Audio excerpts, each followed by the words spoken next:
The biggest thing that you need to master is which stabilizer goes with which fabric. Once you have the basics, then you can start to experiment. Here's the thing with stabilizer. You get strength with layers. So I always use a minimum of 2 layers of stabilizer. Now, if you're going to just use one, you might not get the results you're looking for. And that's going to depend on how many stitches are in a design. If it's a very heavily stitched design like a tiger's face, you're going to need more stabilizer. 2, maybe 3, depending on the fabric that you're working with. So let me kind of go down a quick little way to remember. So if your fabric stretches, so you have t-shirts, sweatshirts, that type of thing, you need to use a cutaway stabilizer. This stabilizer is literally cut away around the outside of the design and left to support, to be the foundation inside a project. For example, on this sweatshirt, you will see the stabilizer still inside. So if you've ever had a sweatshirt and you're like, gosh, why did they leave the stabilizer in there? It's to support the stitches. That means I can actually pull on these stitches and they don't pop. If I had tearaway stabilizer on that and I pulled, those stitches will all start to break. So cutaway stabilizer on anything stretchy. Now, is denim stretchy? It is. I prefer to use cutaway stabilizer on the back of jean fabric, denim fabric, because it does have stretch. I don't know about you, but when I take my jeans out of the dryer after they've been washed, they're a little tight. But about noontime, they're just right. I've stretched them out. Some denim these days have the Lycra in them, and they're actually stretched denim, so definitely need the support system for those stitches going on there. 2 layers on the back of this, and it made the design really turn out nice and flat. This has been washed a couple times, so we really see the results of good quality, properly amount of stabilizer in your project. A lot of you are quilters, so we're talking about quilt fabric, cotton fabrics, medium weight, woven fabrics. This is silk, so we just went ahead and used a tearaway stabilizer. So if your fabric is a woven, you can use tearaway stabilizer.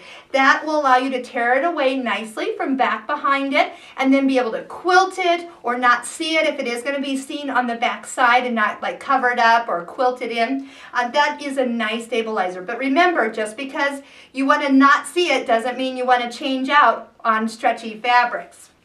Now, on fabric that is a terry cloth, people always ask, well, is that a woven or stretch?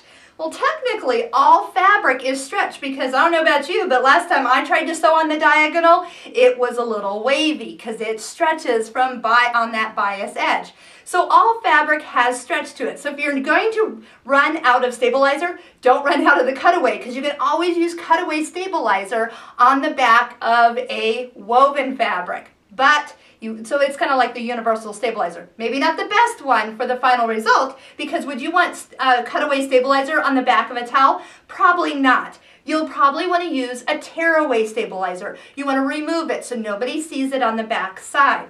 Now there's also a stabilizer that we use on the top for fabrics like a towel, terry cloth, fleece, things with a nap. Because if you don't put a little water-soluble stabilizer on top, the loops come showing through your stitches, and that does not look good at all. So what you want to do is you'll hoop up your fabric with your stabilizer, 2 layers, and then right before you embroider, you can just put a small piece of stabilizer just over the area right on top of the fabric, and once that stitching starts, it will kind of hold it in place. Now there's some other key things that I like to use. Some spray adhesives, my favorite, the 505 spray, now the new Web Bond. This one sprays a little bit more direct, so I don't get so much overspray and gumminess on my hoops. This one has, I would always suggest spraying maybe over in a box or with an area covered with a sheet, and then that way overspray doesn't get on tables or sewing machines and that type of thing. But both are really, really good. They're a temporary spray adhesive, so I'll often spray my stabilizer. By the way, you always want to spray the secondary layer, not your project. You want to spray the stabilizer, and then that stick will not transfer to your fabric, and that is of course what you want. But also it's just temporary, so once you start to wash it, it goes away. Even in the air, it will dissipate and completely come off your project, unless you use too much. There has been issues where if people are spraying and spraying, it might get too gummy and it might take more to get it off your project. Another thing, that water-soluble stabilizer that you can get, You could use that in place of a tearaway, because a tearaway, once it's actually stitched, it's perforated. You find yourself with nothing really back there. It really was just during the embroidery process that it was holding things together in the hoop. So a water-soluble stabilizer on the back of something that you're going to see a lot, that would be one thing you can substitute out. For example, this is a recipe towel, something I like to do. Take a famous family recipe and do it out. And you can do some great gifts, maybe put together a little gift basket if it included Grandma's famous apple pie and put them with a new bushel of apples fresh from the orchard. But this would be something where I would use a water-soluble stabilizer on the back. Then I don't have to pick out that tearaway stabilizer from every little letter in there, and it really makes a difference. So that's one place. I sometimes will use water-soluble stabilizer on the top of something that probably doesn't need it, because it actually helps keep your stitches a little bit more raised and professional looking. So if you really want to look good, you can add that little extra layer on top. Everything washes away when it's done, but those stitches really show up a little bit taller and a little bit fuller when you're finished. This one was actually just a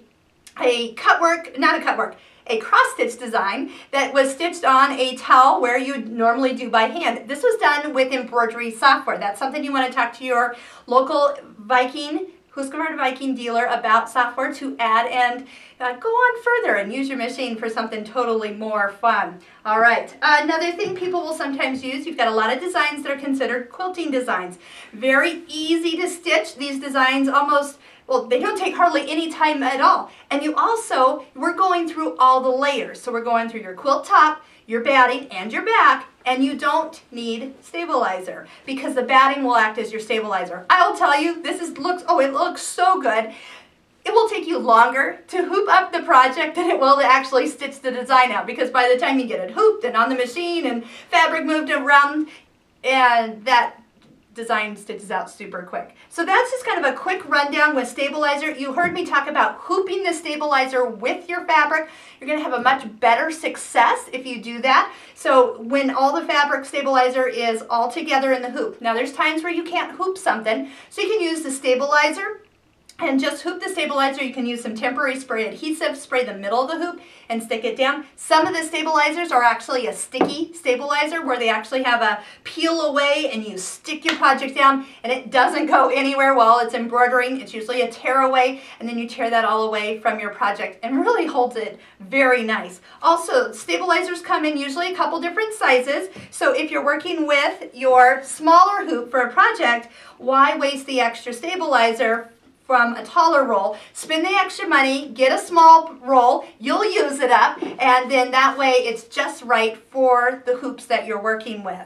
All right, we're going to get into a little bit more detail on hooping and take a look at all the other videos that we've been doing for this machine.